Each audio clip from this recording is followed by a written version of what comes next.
Chapter 17. The Dinner Party. John was sitting at the dining table at Herbert Street. He had showered and changed and was more relaxed now that he had got rid of the slight smell of river water that he had noticed as he was driving home. He regarded number 1 Herbert Street as his home now and liked the feeling it gave him.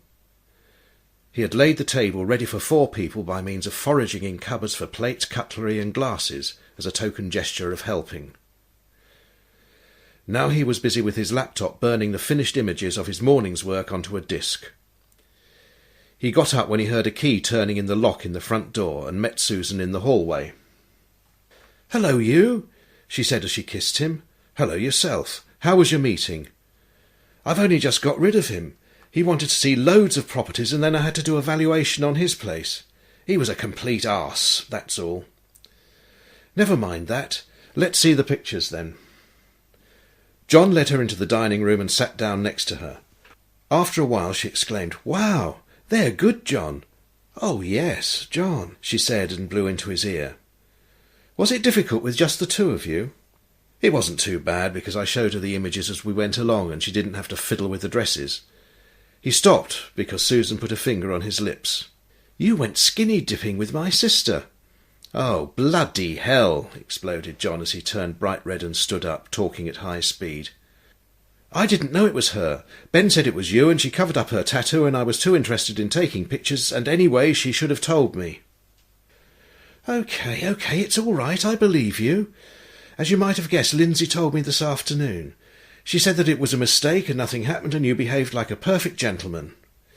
She wasn't going to say anything, but I could tell there was something on her mind. She couldn't lie to me. It would be impossible. Would you have told me? It wouldn't have been easy, not because there was anything wrong, actually because there was nothing wrong. I thought you might say, "Why are you telling me then?" if that makes sense. It does, and I would have. Oh. Susan kissed him on the lips. "The only thing I'm sorry about is that I wish it had been me. Mind you, it must have been cold." "It was a bit. Thanks for laying the table and getting the bread rolls." "What are you going to cook?" "Cook? Not me.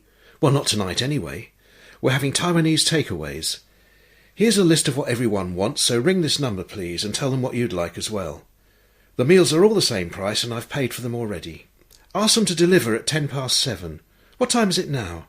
"Nearly 6:30. OK, I'm nipping in the shower. I saw Ben earlier and he's gone out and bought jeans and a t-shirt for this evening." "Wow, we're honoured. He'll be ironing his jeans next. Maybe he's had a wash and a shave as well. I'm so glad he's coming. He seldom does any socialising. You two can swap photographers' anecdotes. He'll have hundreds more than me. What can I do down here?" "You can do arty things with the napkins and shove them in the glasses. Oh, and put the bowls and plates in the oven to warm in 10 minutes. John did as he was told and then found he had time enough to stand and stare out of the window.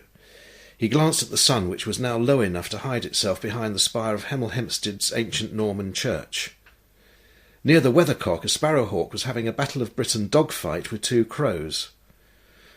When the crows had seen off the hawk, they returned to their airfield amongst the gravestones to feast noisily on a discarded bag of chips.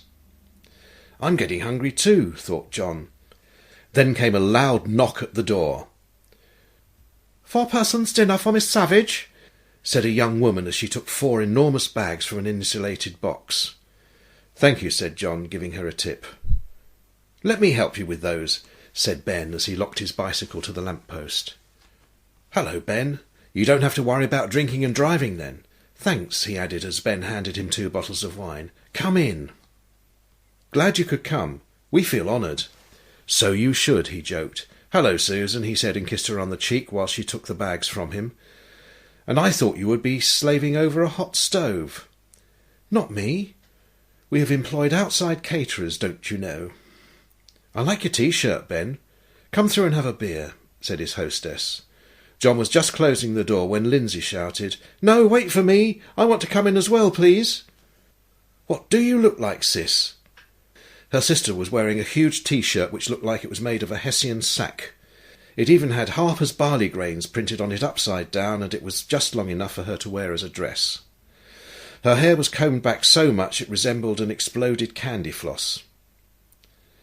"Come as you are," you said. Well, I was trying to disarm a bomb in a grain store. I think you're the height of elegance, said Ben. Thank you, kind sir. You may take my arm and escort me in to dinner. 1 hour later, the setting sun was turning the ceiling red above the diners as they drank their coffee. They were very relaxed and just as happy to listen as they were to take turns in relating stories and ideas. All right then, Mr. Ben Carter, Lindsay was saying with mock severity. If you know so much about local history, how do you think that woman's skeleton ended up in Snook's grave? Abigail, you mean? It's pretty certain that's her name, by the way. A solicitor has got hold of some pretty amazing documents with details of what happened when Snook was executed. He held up the palms of his hands towards his friends in a gesture of apology. I'm afraid I can't tell you an awful lot because, for one thing, Dr. Slater has asked me not to, and the other reason is that the story of Abigail and Snook would take too long to tell this evening, but... He paused and let their groans and protests subside. I can tell you 3 things. 1, we now know that they were connected. Everyone assumed that, but now it's confirmed. 2, that was not Snook's coffin. It was intended to be, but obviously that didn't happen. 3, Dr. Salter is very soon going to start digging again with the hope of finding Snook's remains. 4, you don't know about this because you weren't at work today, John, but at 10 o'clock tomorrow morning there will be an editorial meeting in your office. I'll be there, and so will Dr. Salter, who'll be telling the editor and his staff, including you, about the latest discovery. That's it. That's all I'm going to tell you. Sorry and all that. Wow, I can't wait until tomorrow, said John. How exciting, said Susan. You're so lucky, John. Can I come too? She asked Ben. No, and no one knows about this meeting except the editor, Dr. Salter and us 4. But if you promise not to say anything to anybody before next Wednesday when the Gazette is published, I don't see why John can't tell you all about it tomorrow night. Yes, it is exciting, but inevitably, when you think about it, the story is bound to be a rather sad one. He looked up at the others' watchful faces. To change the subject completely, Susan, you said you were going to tell me the story of Lindsay and the cross and the church tower. Do you have to? Exclaimed Lindsay. All right, I'm going to the loo. You can humiliate me when I'm not here. As soon as she left the room, Susan began. Lindsay and I went to different secondary schools. That was our parents' idea because they wanted us to grow up as separate people as much as possible. It worked very well at first. Although the schools were both less than a mile from our home in Buckinghamshire, we grew up with our own sets of friends and, as you might have noticed, with slightly different personalities. The main problem was with my sister and her school. This was at the time when we reached adolescence, and we were both rebellious and downright anti-everything for a while. Lindsay's school was a faith school, a Christian one. I'm not going to say which denomination, because it's still a good school which produces loads of well-educated and well-behaved pupils. My sister's rebellion manifested itself by her becoming an outright atheist, which was tolerated for a while in the interests of encouraging free thought, I suppose. But Lindsay, being Lindsay, pushed things a bit too far. She refused to go to assembly, which was accepted, and she drove her RE teacher almost insane, which wasn't. The crunch came when she started to dress up as Jesus Christ, complete with beard, at every opportunity, at her birthday party, then art and drama projects, and then on the school charity walk, carrying a cross which got her into a lot of trouble. What resulted in her actually getting expelled was the incident with the crane. The head teacher, governors and benefactors were very proud of the church, complete with square tower, which was inside the school grounds. Various worthy people and charities donated money so the church could have a new cross put on the top. The whole school, the mayor, governors and local press gathered to watch the cross being lifted by crane to the top of the tower. So the crane started up. The cable was lowered to an area behind a fence and began lifting the cross, accompanied by great cheering and waving from the crowd. But this died away suddenly. My sister, I don't know how, she's never told me, managed to persuade the crane workers to hoist her up on the cross and lift her gently to the top of the church tower. It was great fun, very spiritual, said Lindsay, who was leaning against the door frame and watching the men's faces. It was so nice looking down at the awestruck crowd. I was going to give them some kind of blessing, but I thought that might cause offence. Don't you think you might have done that already? Asked John. Yes, of course. That was the whole point of doing it, she said proudly. Anyway, I stepped off the cross onto the roof and ran down the bell tower steps. I had my school uniform on underneath the sheet and beard, so on the way down I stuffed them into a hole in the wall. ran round the back of the church and mingled with the crowd. The verger found the beard and sheet and gave them to the head teacher, who'd already guessed it was me. So that was the end of my church school education. I thought the whole idea of Christianity was to forgive people, but it didn't work for me. What about your parents? Asked Ben. Well, by then they were convinced I was bonkers. I was 15, by the way, and I don't think anything I could have done would have surprised them. They've forgiven me now, which is nice, without even being religious. She sat down in her seat next to Ben. Do you have a religion? She asked him. Sort of. No, I don't. I could never be religious, but I like Zen Buddhism. Do they have to wear robes and chant things to get nirvana? That's more Buddhist monks, who are a lot different. I'm just interested in Zen applied to art and stuff.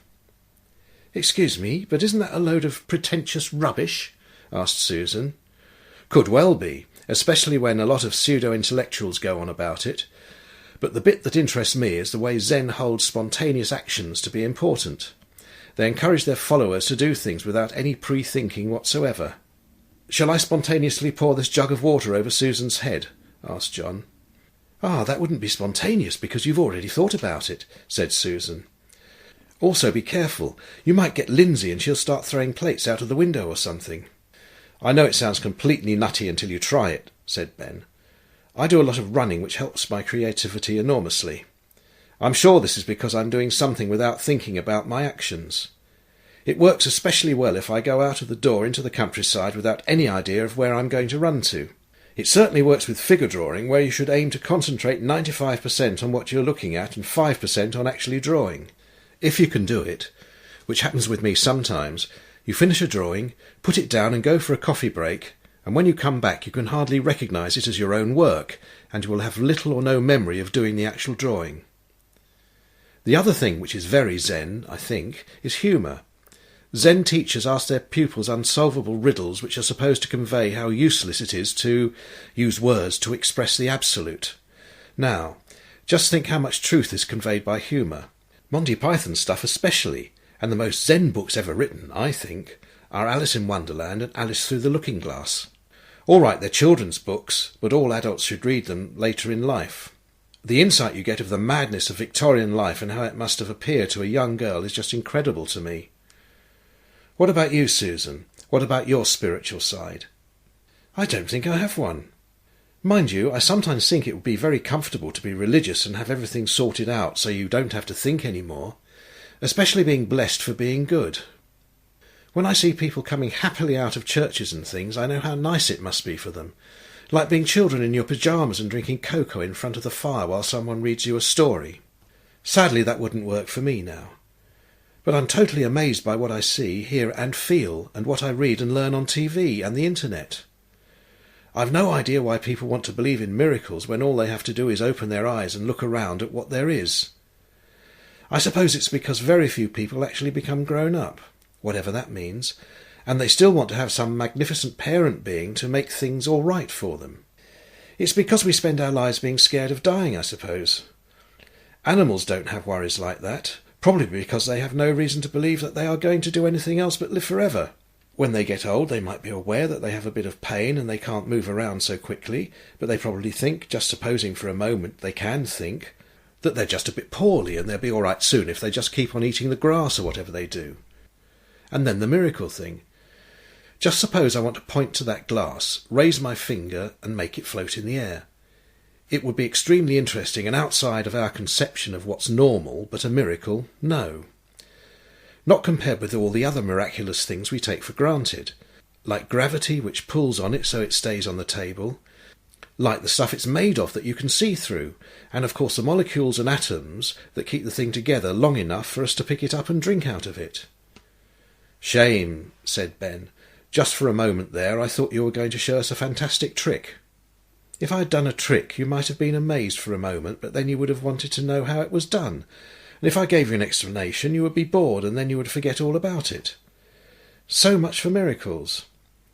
Anyway, I'm not a complete atheist like Lindsay. I don't believe in a supreme being or anything, but if there was such a thing, I would be really, really scared. Why? Asked John. Well, just let's think of our planet for a moment and imagine that this supreme being had somehow overseen the start of life on Earth and watched it evolve into human beings. I imagine that he, she, it would be rather like someone who bred wonderful creatures in a huge aquarium with balanced oxygenating plants and well-behaved animals. Supposing he goes on holiday and comes back to find the tank overrun with little hairless creatures on 2 legs who are breeding too fast, destroying the plants and other animals, and turning the water into foul stuff with hardly any oxygen. I mean, what would you do? Fish them out with a net and chuck them in the bin, I suppose, said John. Mind you, if I found 4 delightful creatures like us blamelessly having their dinner, I would put them back in the tank again and tell them to be good little souls from now on. Susan pinched him on the shoulder while the others laughed. Just a minute, said Lindsay. While we were talking about humans and how they're supposed to be evolving, well, something has gone very wrong in recent years.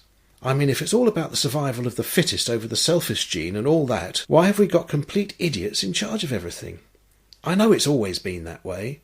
Lions led by donkeys in the First World War, and people like Emperor Nero. But surely it's never been as bad as it is in this country at the moment. I mean, look at them all. Politicians, bankers, public transport bosses. Why do we allow such incompetent people into management? Don't worry, they're rhetorical questions. No one knows the answer, and meanwhile everybody sits on their hands and does nothing. Let me know when the revolution starts, said Ben. I'll give it my full support. I think we need a leader, a few leaders actually, to shake everyone out of their complacency. Someone like Churchill would do. People didn't want to listen to him when he warned them about Hitler. They wanted it all to go away with a bit of appeasement and general niceness all round. I remember my grandparents saying how relieved they were when Chamberlain came back with his famous bit of paper. The only thing that will save the world, environmentally I mean, is for everyone to be put on a wartime footing. Dig for victory. Real tax incentives for solar panels and smaller cars. I hate gas-guzzling private cars. John spoke next.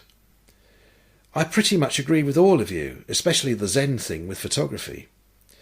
My best photographs seem to happen without any effort, but the most difficult ones, like a portrait of an ugly person who really doesn't want to be photographed, nobody really appreciates. There, you poor old thing, said Susan. I shall ignore that hurtful remark, he said cheerfully. One of my pictures that everyone seems to like is of a deer leaping across the windscreen of my car. How on earth did you get that? They asked. Well, sort of like the Zen bit. It was very simple. I was driving through Ashridge Forest and noticed the oncoming traffic had all stopped, so I stopped to see what was happening. Out of the trees came about 20 young deer running and jumping across the road just in front of my car. I had my camera on the passenger seat ready switched on for the next job, so all I had to do was pick it up and fire away at the deer as they passed in front of me. Dead easy. Everyone thinks that it was just one deer and that I had lightning reactions. I don't usually tell them anything else. Spoils the illusion. I also like Susan's aquarium analogy. We humans think we're so important. Of course, we're pretty amazing creatures, but not compared with everything else in the universe. Apparently there is 85% more matter around than the stuff we can observe and measure, and we have no idea what it is. It's extremely arrogant for humans to think that they are the only so-called intelligent beings that exist. I get fed up with people talking with great reverence about the sanctity of life, especially when they're condemning euthanasia. What they mean is human life. Well, of course, we're all human, so we're bound to think our lives are important. But they're not really. But that doesn't mean we shouldn't stop living life to the full. We should be doing good stuff instead of messing up the aquarium. Talking of lives, said Lindsay, leaning back in her chair to stretch her arms and then messing up her hair even more with her hands. You know this bit about time flying by? Kind of like, oh my God, summer's over already and I haven't done so-and-so. How much we waste time by moaning and doing the wrong things or doing nothing at all and coming to the end of our lives too quickly and dying.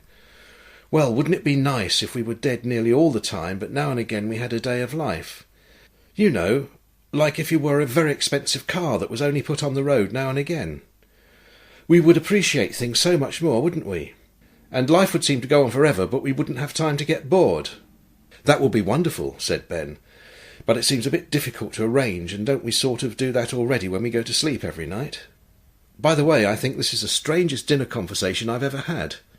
If somebody put this in a novel, no one would ever believe it.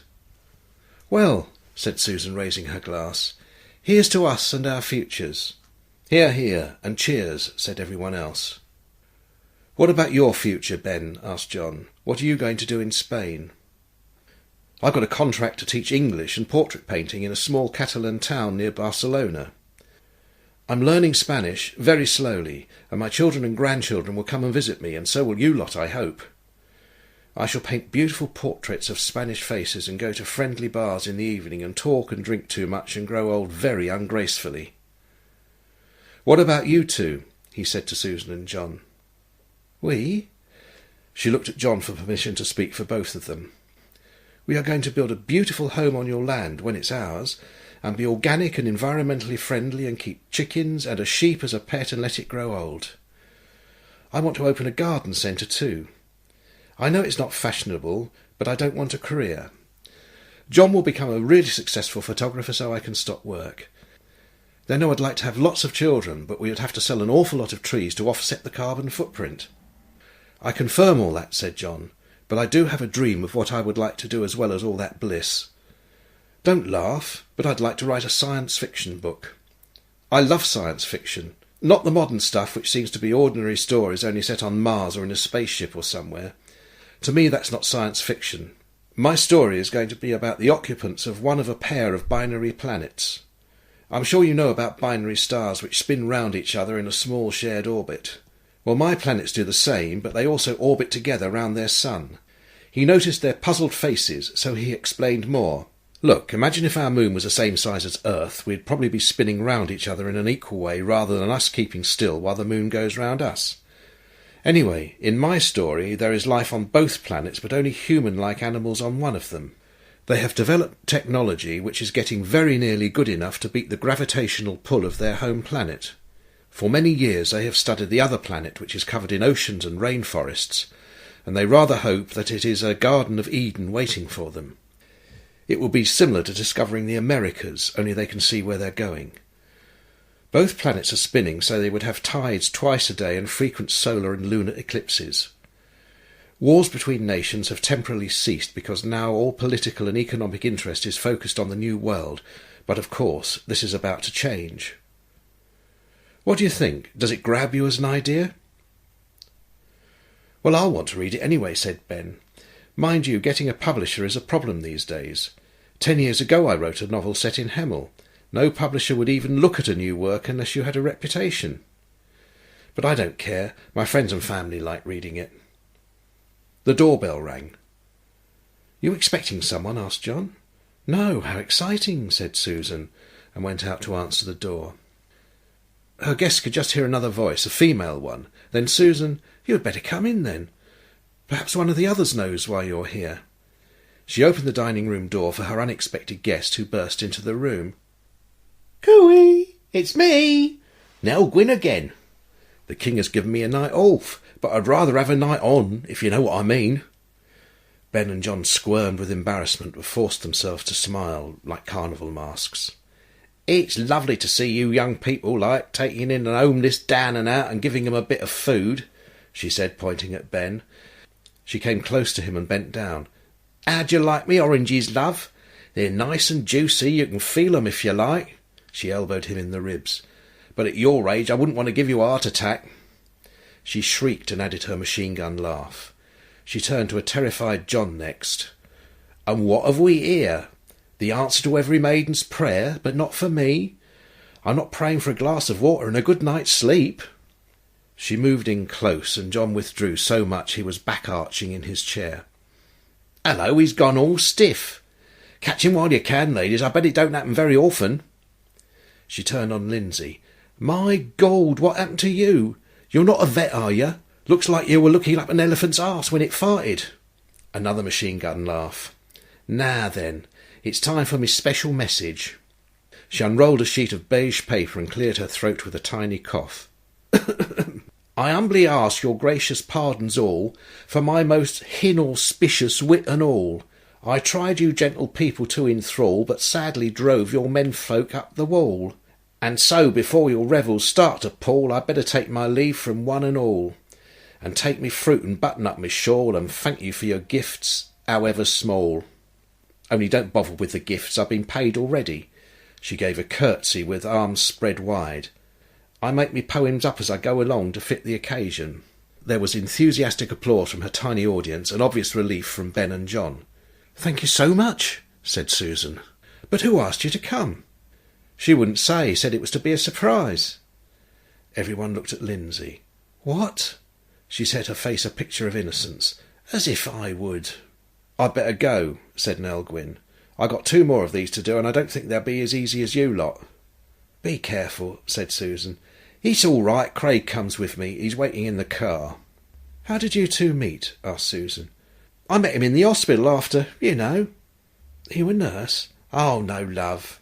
I was waiting in A&E with me mum and her broken ankle. He let us go in front of him. He was ever so kind, really. Goodbye, everyone." They all said their farewells and Susan opened up the door. Craig waved from the car. "He's a lovely man." Susan returned to her guests. "I'll get you for that one day, sis," she said jokingly. "Oh, I don't know," said John. "It's nice to have a good squirm now and again. What do you think, Ben?" Ben was looking serious, but he smiled happily enough. "Sorry, I was thinking of something else. I don't mind her, really. I just don't know what to do on these occasions. She's very funny, actually. And I liked her daft poem, added a bit of culture to the evening." "Me too," said Lindsay. "My turn, please. I want to tell you about my future." Her speech was becoming slightly slurred now, as was everyone else's. Her fellow diners had drunk 3 glasses of wine each and were now beginning to feel their cheeks tightening up as they smiled.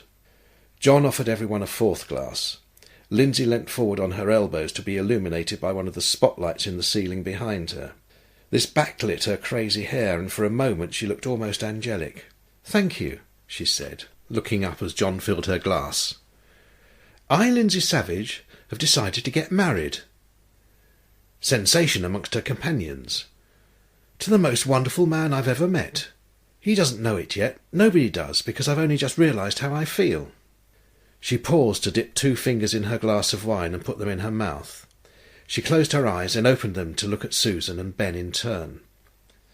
She turned her middle finger round and round in her glass as she went on. "He has a partner already, but that doesn't matter. He thinks he loves her. He doesn't realise how he feels about me yet, but he's going to soon. He's a skilled professional with a great future. I've seen him at work at close quarters recently, and that's when it happened. I couldn't help falling in love. He just makes me feel as if I'm the only person in the world worth talking to. I found myself telling him things I've never said to anyone before. I just couldn't help it. Anyway, I've decided to marry him. It's for his own good." "Hey, sis, that sounds a bit weird. Like you were going to start stalking him." "Don't be daft. I wouldn't do that. I'm just going to let it happen." "Well, tell us who it is, then," demanded Susan. Lindsay paused for dramatic effect. "He's Adam Wright, my hypnotherapist." John took a large mouthful of wine. He was sure everyone heard him swallow it. "He helped me stop smoking. If he can do that, I think he could do anything. That's the last cigarette I ever had. You know, John, when I first met you in this house." "It seems ages ago," said John. He coughed slightly and had to wipe some wine from his chin. "Do you still want to smoke?" "I'd be lying if I said no. It's not so bad. It's like being hungry all the time, but I forget what for. That's hypnotism for you. But it only works if you really want to give up." "I hope it works for you," said Ben as he stood up. "Mark Twain said, 'It's easy to give up smoking. I've done it many times.' Thank you so much. I've had a lovely evening, and I wouldn't have missed the conversations for anything." Susan and John got up to see him to the door. Ben kissed Lindsay, with difficulty because of her hair. "God, it's like kissing a butterfly stuck in a spider's web," he said affectionately. "Oh, well, that's a better compliment than Nell Gwyn's. You don't mind if I stay here, do you? I think if I stand up I'll knock something over."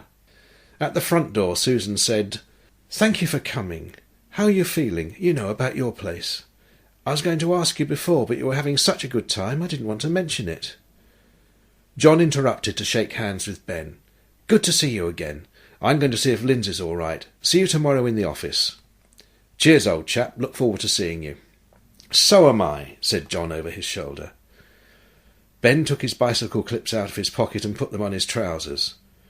I'm okay, Susan, really I am, and I'm really happy you and John are going to live there.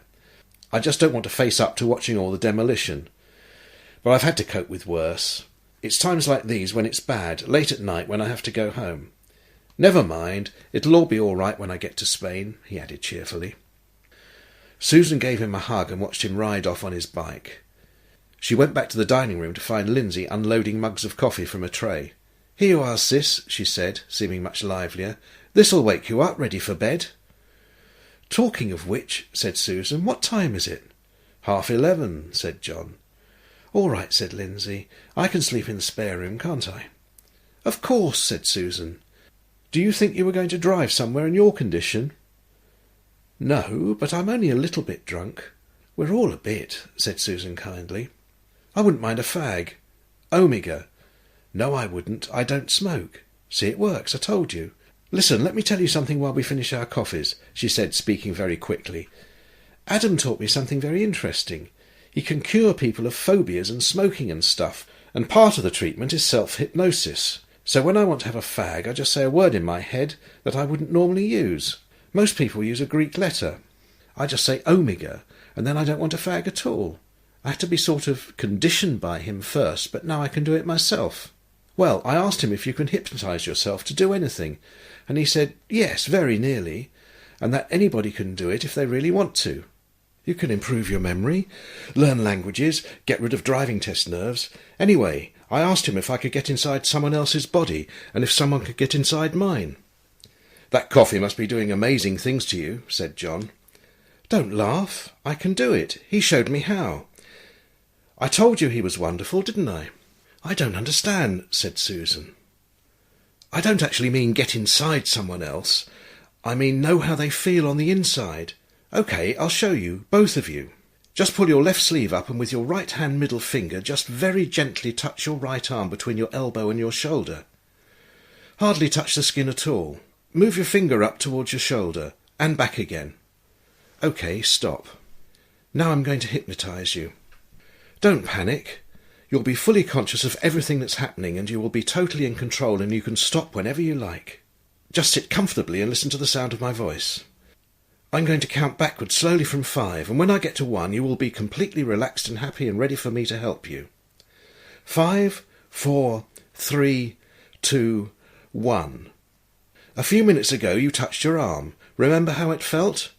Try to imagine what each of you would feel when touched by the other person. It would feel exactly the same for them as it would for you, wouldn't it? John, I want you to touch Susan's arm. Very gently, just above the elbow, and you'll be able to feel everything she feels as you move your finger. Can you feel it? Oh, yes, definitely. And whereabouts did you feel it? On my own arm, in the same place. Right. Take your hand away now. Susan, reach out and touch John's arm. Can you feel what John is feeling? Yeah, very much. He feels tickling. Now both of you touch each other's arms. What can you feel? You feel what it's like for them to be touched by you, but you can also feel what the other one feels when touching you. Yes, yes, they both said at once. We've nearly finished now. Oh, they said, obviously disappointed.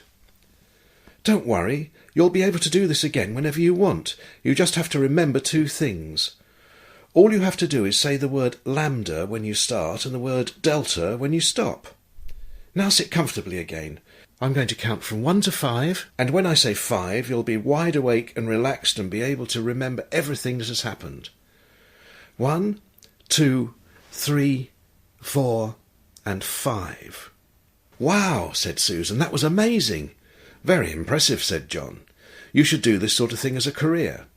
Lindsay leant back in her chair, stretched her arms up as far as they would go and yawned.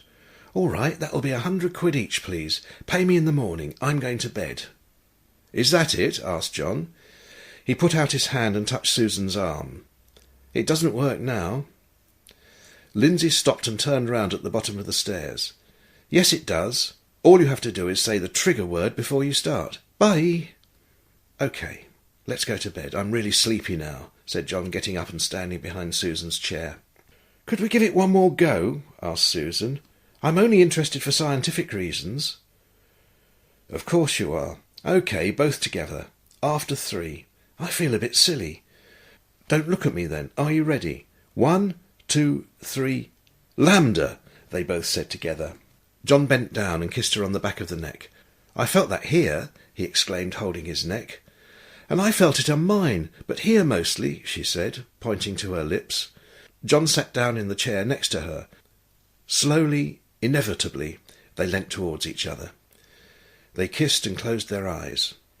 As they parted, they hardly dared to open them again.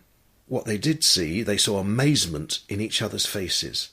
Lindsay called down the stairs, "Good night." "Oh, good night," said John. "Sis, you're too much." "I know. Good, though, innit?" "Do you want to say the word to finish now?" asked John. Perhaps a bit later."